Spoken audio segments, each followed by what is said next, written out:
Welcome, viewers and subscribers. Um, let's call this the late night edition of The View today. But today was a very interesting day in Jamaica's politics. We see the PNP protesting and the JLP counter protesting the appointment of Mr. Dennis Strong as head of the FID, which is the Financial Investigating Division. Um, However, I some very important information came out.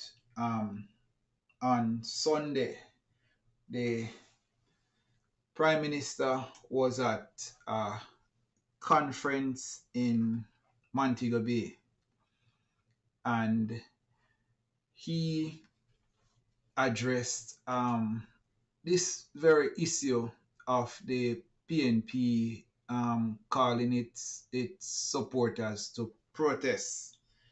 And the Prime Minister said some stuff that was very interesting. He gave us some history, and I am going to play what Prime Minister Holness said, and then we're going to take it from there tonight. We're going to listening to what Prime Minister Holness said at that conference in Montego Bay yesterday. Believes that they have a title for Jamaica.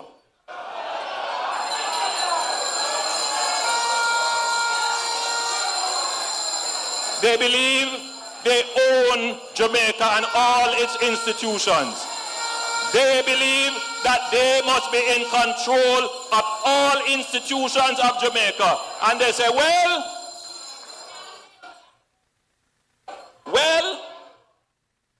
the GLP might be in government, but the PNP is always in power. That is what a PNP tell me. That gives you an insight into how they think and how far they will go to corrupt the institutions of government to maintain the power that they believe they have over this country.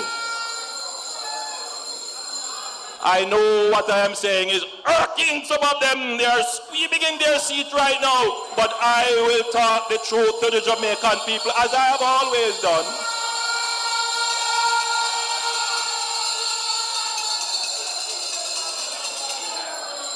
And what I am saying is not a lie.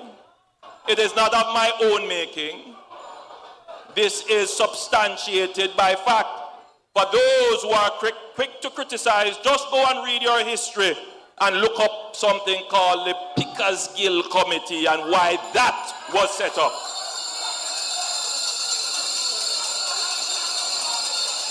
I see some people asking, what is that? It's a simple thing. Go on Google, better yet, just type that into ChatGPT. Yes, man, it's the information age. Don't take what I said. Yeah, man, go and study it. Get the knowledge, man. That is how they think. That is their philosophy. I share the part briefly. A man come to me one time with a book. He wrote a book, and I don't want to go into too much detail, but in the book, I was then leader of the opposition, and in the book, he was trying to put forward this view that, Bustamante should never have led Jamaica as Prime Minister. That it was the PNP that was established to be the state authority. And because Buster decided that he would form his own political party, he was of the view that Buster betrayed some kind of understanding. That's how they think. And so it's not a surprise to me, because it is their DNA that they will go to any lengths to destroy people who they believe that they have no control over the institutions that they are appointed to run.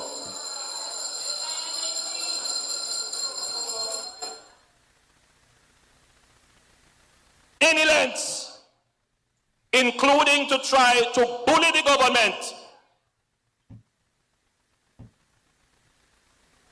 to break the rules of appointment to suit them.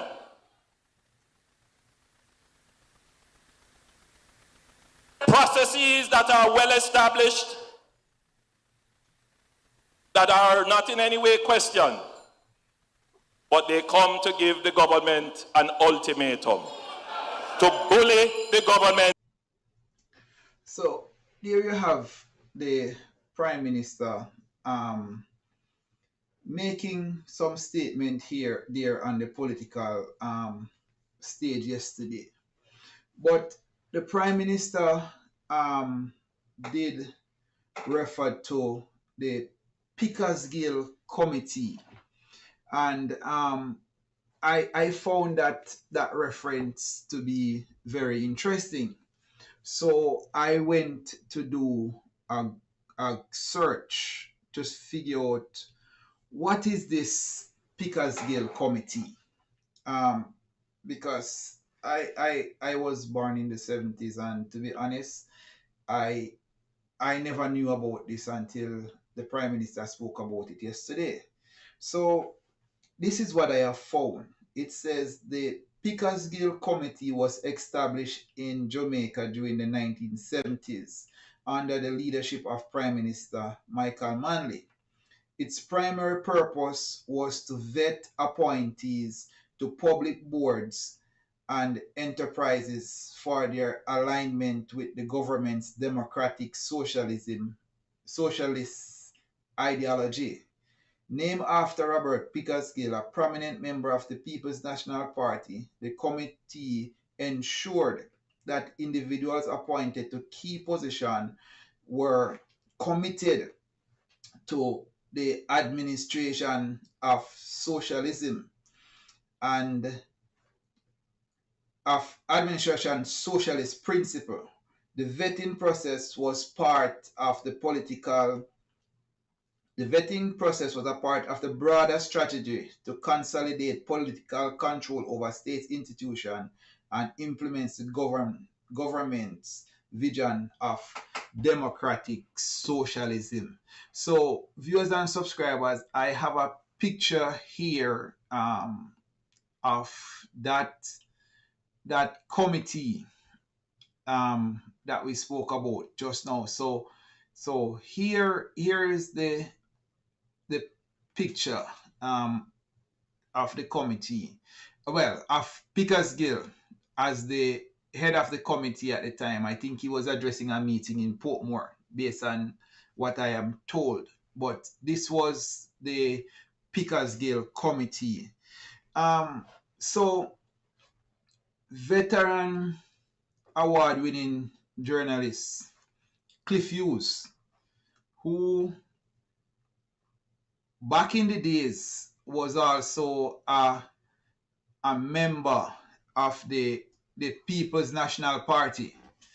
He this morning used his program to educate the viewers and listeners to nationwide in terms of what this PICKERSGILL committee was, and what was its purpose, what was the establishment of the PICKERSGILL committee, what it was established to do and stuff. So here is Cliff Hughes, as I said, coming from somebody who was also a member of the People's National Party and stuff. But here Cliff Hughes explained what the PICKERSGILL committee was and what it did during that time of its establishment in the 1970s. Take a listen to Cliff Hughes here.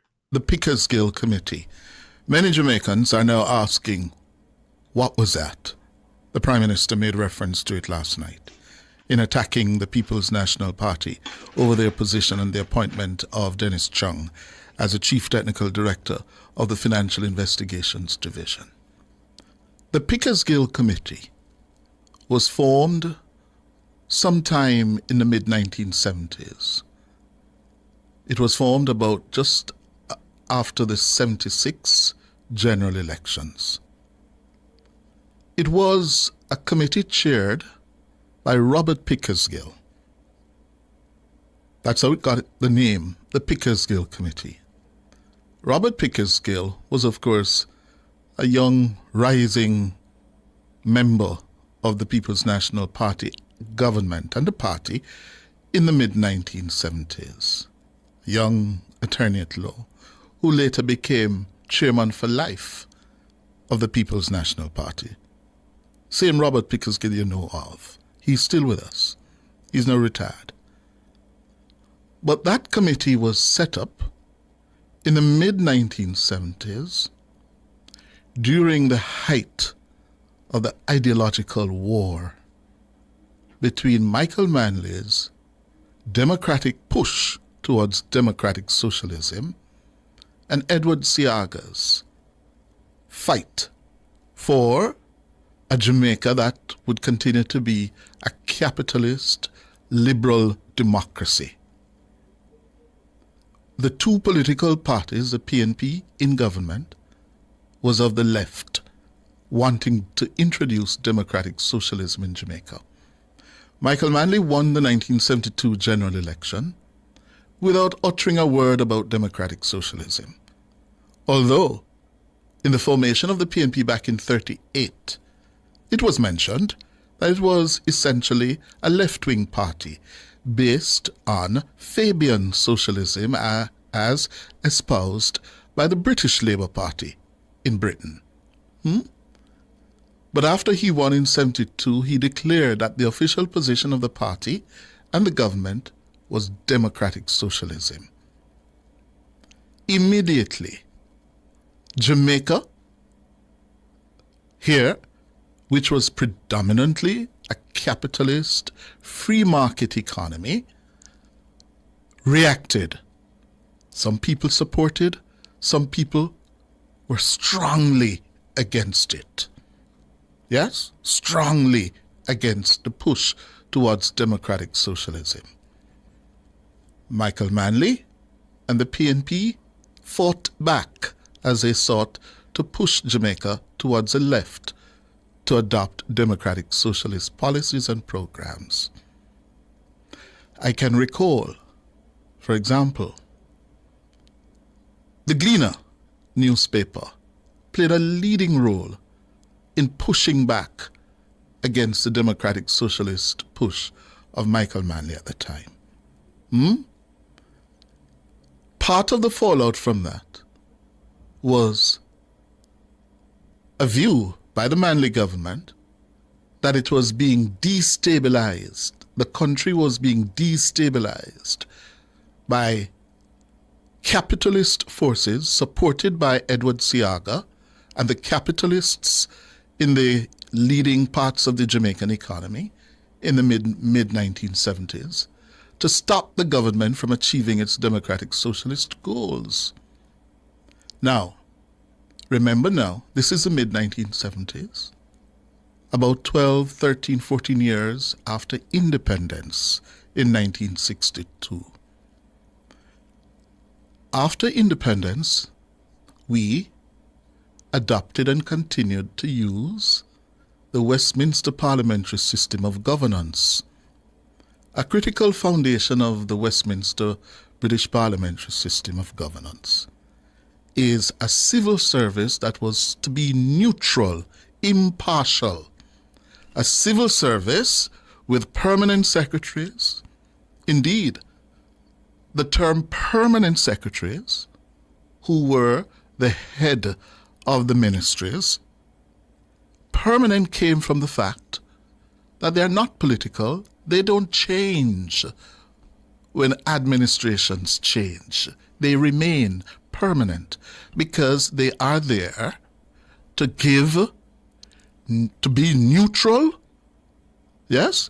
Not pro-PNP or pro-JLP or pro whoever is in forms the government of the day. Their jobs are to serve the people of Jamaica and must remain neutral. So they are permanent secretaries. Now, there was a clash because a government was under pressure from the reaction of the establishment in Jamaica, who were against them going socialist and communist. It was more than just democratic. They were being accused of going communist. They really wanted to introduce communism into Jamaica. And Siaga led that fight, that pushback, aided and abetted by members of the economic establishment in Jamaica. The Gleaner. That was how we saw the formation of what we know today as the private sector organization of Jamaica, the PSOJ. Because the capitalists, the businessmen and women at the time, felt they were under siege and they had to push back. And in 1975, after the PNP declared democratic socialism in 74, they formed the PSOJ under the leadership of the leading private sector voice at the time, the late great Carlton Alexander, who was the chairman and CEO of the Grace Kennedy Group of Companies. So, the PICKERSGILL Committee. What the government did at the time was to set up an accreditation committee to vet all persons who were seeking office in the civil service or the public service. They had to demonstrate their credentials as socialists. They had to be able to demonstrate that, listen, I'm going to be loyal to the government in power. And that's how we got the PICKERSGILL Committee, who would vet. So you couldn't get a senior job in the civil service or in the government unless you're a good comrade, a good democratic socialist. That's how the PICKERSGILL Committee started. But what did that do? Remember now, 14 years after independence, we inherited a public bureaucracy that was largely deemed neutral. That shifted in the mid-1970s. And that was how the roots were sown, were planted of the problems we have in Jamaica today when you hear people complain that, listen, civil servants are public servants, a PNP or JLP. That was how it started. Because the PNP organized. They were the first to organize the entrenchment of their people in the public service. So, fast forward to today, the PNP knows its history. So they are projecting onto Holness what they know. They feel this is a crucial agency, the Financial Investigations Division. Therefore, if they appoint Chung, it means that it is political. It was orchestrated.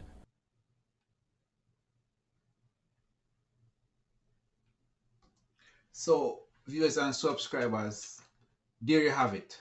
Coming from a person of the caliber of Mr. Cliff Hughes. And I must also state that Mr.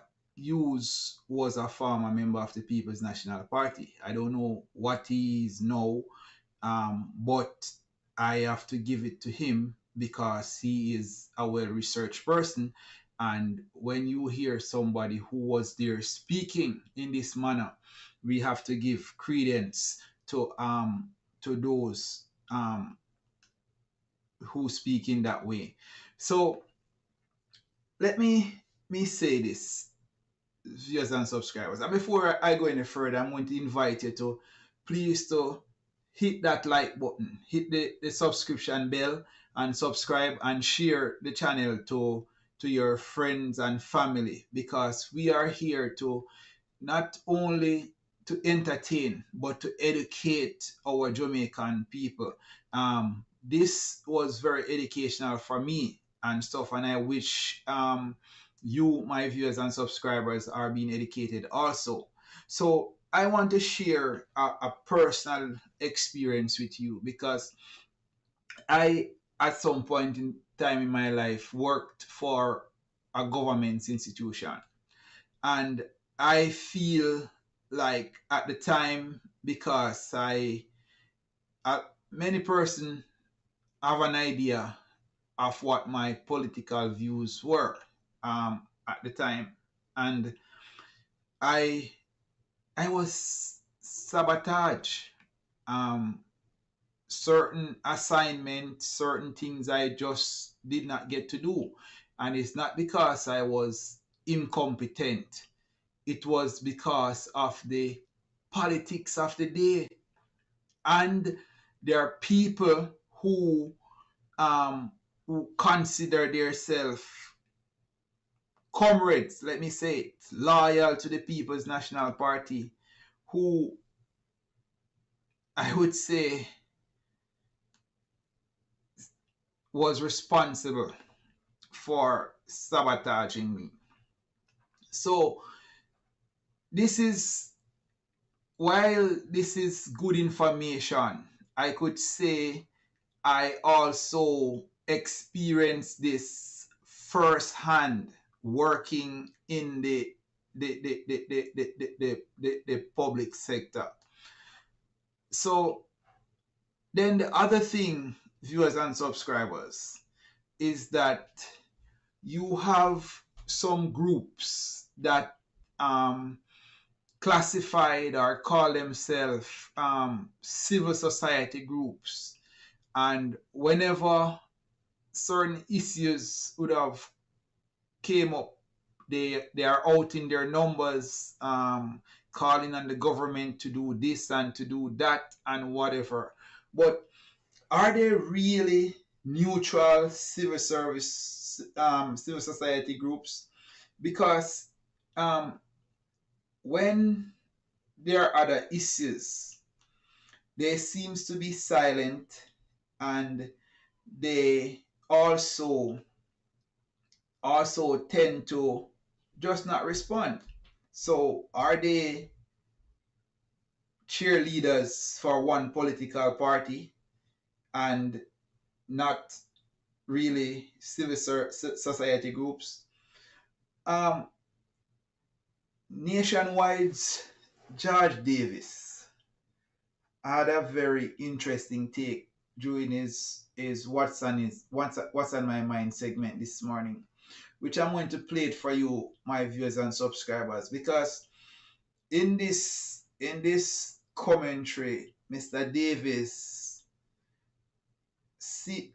call out these civil society groups, but he also took a deep dive in the PICKERSGILL committee and explain more in terms of what that committee did, and how, because as Mr. Hughes just explained, how, because the PNP know what they did during their time and what they set up. I know they had people in all levels of government that was carrying out their mandate, even though they were not in government. And as the Prime Minister said, and this is something that I have experienced firsthand, that even though the PNP was in opposition, they were still running the country. Let's recall in 2011, I think it was, coming up to 2011, during the Bruce Golding reign as prime minister, he was basically handicapped because there was so many persons who was in high offices in government that he could not effectively carry out his mandate as prime minister. So here's Mr. George Davis's take on these civil society groups and also a deeper dive into the Pickersgill Committee. Take a listen to George Davis here. The attack on Dennis Chung from the opposition PNP, to me, is understandable. The PNP have made no secret of one of the ways they intend to unhinge Andrew Holness as Prime Minister, and that is with this IC statutory declarations thing. And the way the plan is designed, it appears as if Chung's presence at the FID and Chung's presence at the FID is not to deal with this thing only, to deal with everything that comes through the doors of the FID. But as a backstop, perhaps that plan won't come to fruition. So their very strong rejection of the Chung appointment and their avowed mission to ensure he does not serve in that capacity is utterly understandable, especially in an election year. Yeah? You expect an opposition party to do that. Do I expect an opposition party to be unprincipled? Yes. Because the stakes being as high as they are and the mindset of those who lead the PNP, nothing is off the table when it comes to the acquisition of state power. So I can understand that. What I can't understand is some of those who come to us as civil society, believing that they're hiding their nakedness beneath an anorak, when all they're wearing is a little nightie. Hello? We're seeing everything. Your political nakedness clear as day. And you think you are regally clothed. But no, we're seeing everything. There is a question to ask. What does the PNP know about putting people into position because of their loyalty to the PNP's cause, their commitment to the PNP's mission, and the importance of having these people in important public institutions so that the PNP's mission can carry? You would have heard the Prime Minister hint at it, and I saw one of our colleagues drop a ChatGPT reference in the group last night about the so-called PICKERSGILL committee. So I went a little beyond that, and I pulled up a lecture from the Honorable Gladstone Mills, OJ, Grace Kennedy Lecture, 1998, where he gave some details that, for relative youngsters like myself, give a good grounding into where this PNP administration, where the PNP is coming from, and the ideology they have about inserting people in critical positions, to the extent that when certain people outside of their administration are appointed to critical positions, they see the appointment the same way they would have made the appointment, if you know what I mean. So here's what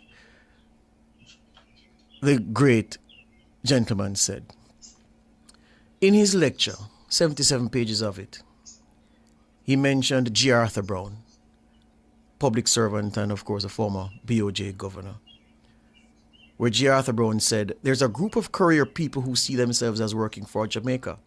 The career civil servant or public official will have problems if he seeks to substitute his preferences for those of the elected government. It is a matter of bringing professional judgment and expertise to bear on their policies.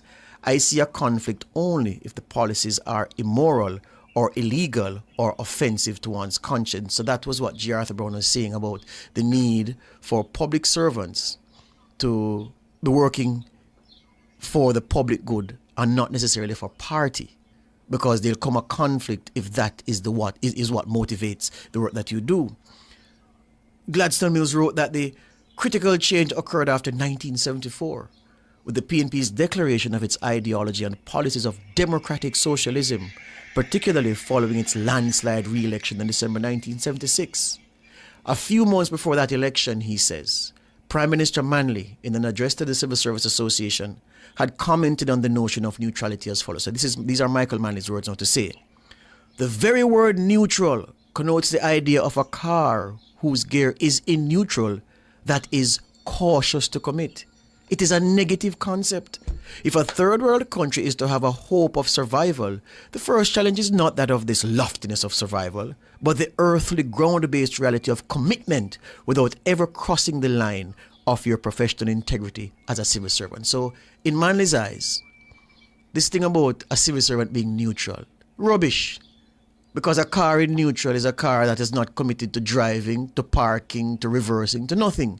And he says, this loftiness of survival is not what a country like Jamaica needs at the time.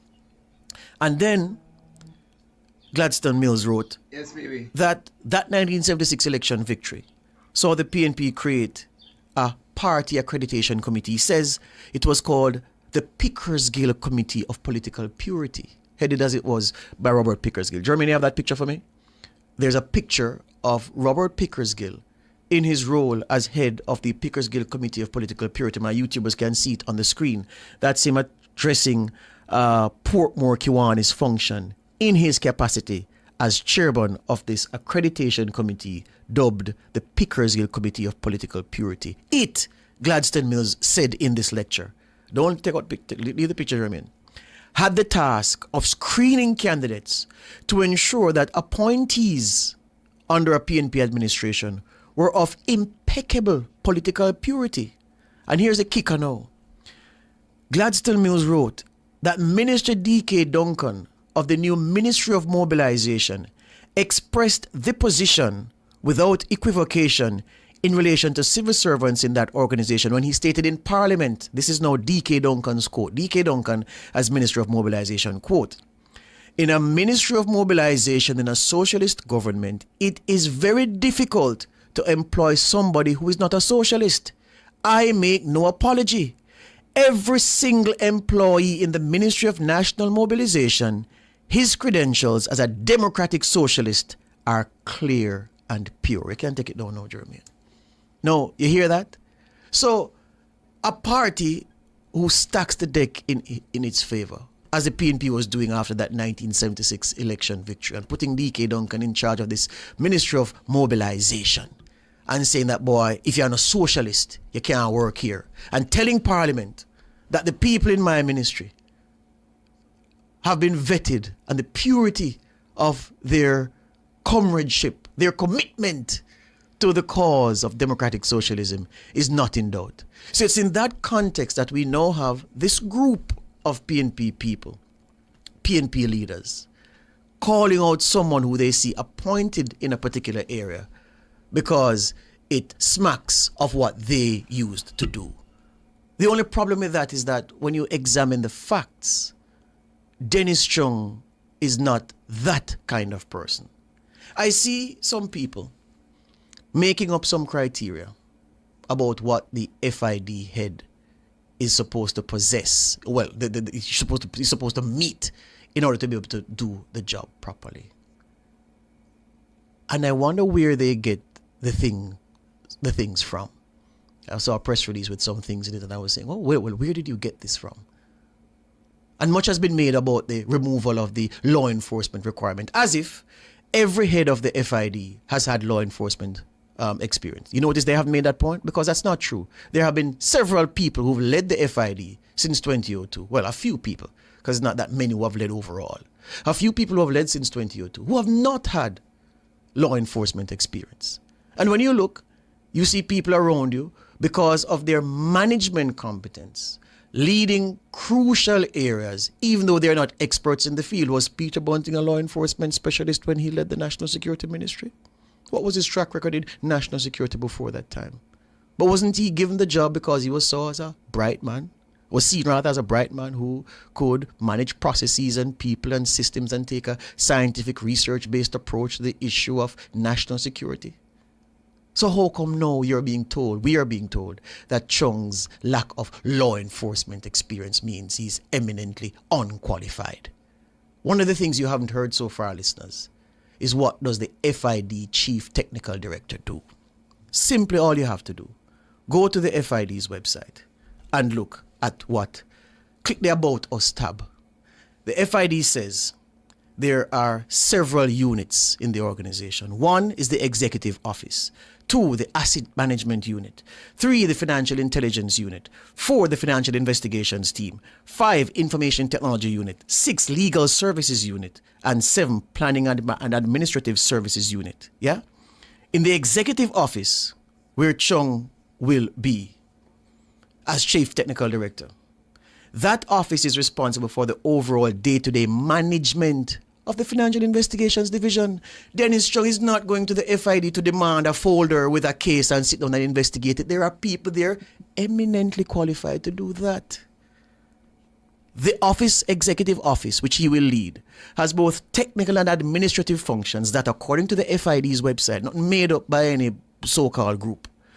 It says, Strategic policy direction. As part of the financial sector regulation program in the Ministry of Finance, the division's portfolio contributes to creating a society in which each citizen has every prospect of a better quality of life. That's one of the things Dennis Chung has responsibility for. 2, all periodic reports on the division's operations and activities are documented, analyzed, and disseminated to the relevant partners and authorities. That's something that Chung will have responsibility for. Local cooperation. The FID Act allows the FID to share information with other designated agencies to fulfill its mandate of investigating financial crimes and collaborating with partners internationally. Those are the things Chung is going there to do with his management experience. What are we saying? You know, it's funny. Chung told me 2 things several weeks ago that have now come to make sense in a different way. I won't call the name of the individual, but you don't have to be a scholar to figure it out. One morning he called to say, we were talking about football. He said, I saw so-and-so at an event last evening. This was several weeks ago, not since his appointment, of course. And he said that the gentleman saw him and he tried to make eye contact with the gentleman. This is a senior member of the PNP. He tried to make eye contact with him. And the gentleman, you know when somebody don't want to make eye contact with you? And then he said, as the evening went on, he went over to the gentleman, extended his hand to shake the gentleman's hand. And the gentleman looked him in the eye, refused to shake his hand and said, "You are a effing Labourite," and walked past him. As Tarna is my witness, did I not tell that story in production meeting several weeks ago? Indeed. All right. The other thing he said to me was that Jeanette Calder from Jump called him one morning after he said something in an interview here about the Holness investigation. And she said to him, well, he disagreed with her opinion. And she called him to berate him, he says, for disagreeing with her. And he says, but why would you disagree with me? You made an opinion and I gave an opinion. So why would you feel it necessary to call me to berate me for disagreeing with you? Therefore, I don't know how you put those things together to look at the attack he's coming under now and from the quarters it's coming from. I just put that on the table and I wish Dennis Chung all the best.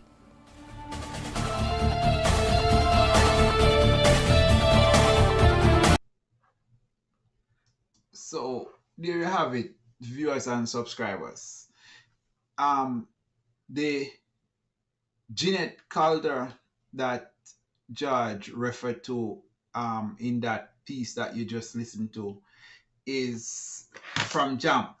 And JAMP is one of the, let me say, so-called civil society group that is calling for the rescindment or of Mr. Trump as the FID chief technical directors.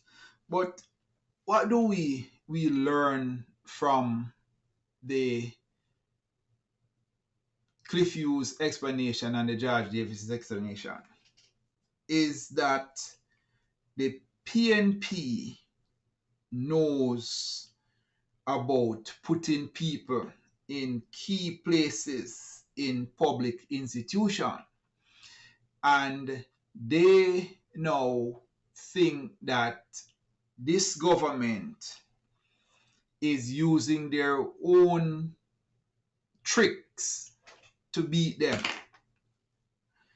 However, the difference here is that when you look at somebody like Dennis Strong's and you look at his resume and the different places that he has worked across political line, both for the PNP and the JLP, and at no time was ever accused of being biased politically to one side or another until this moment.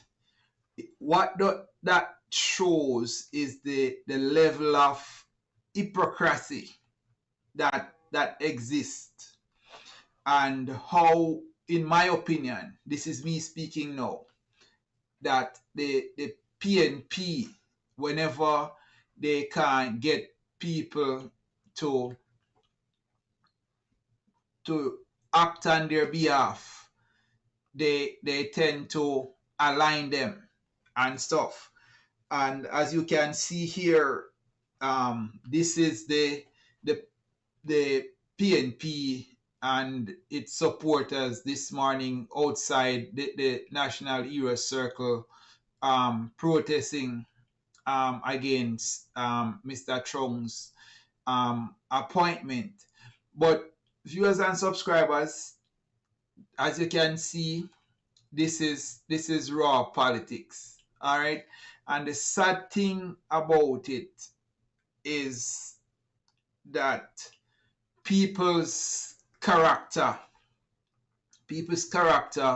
is being maligned, right? Somebody who works hard to serve their country in whatever capacity that he is called, his character is being maligned here, and he's being labeled as a surrogate of the government and stuff. However, in my opinion, I think that the People's National Party is being exposed here. And you see, viewers and subscribers, we as Jamaican need to not be fooled. All right, let us not be fooled. This thing about the Prime Minister's statutory thing that is going to the FID and stuff, if needs be, Mr. Chung gives an opinion in his professional life, he should not be sabotaged for giving a professional opinion. No, that's not right. That should not affect him from being employed to this department. What type of precedent would they be setting if somebody make a public commentary and then that disqualify him from a job? That's not good for our democracy. So viewers and subscribers, let me hear what is your view.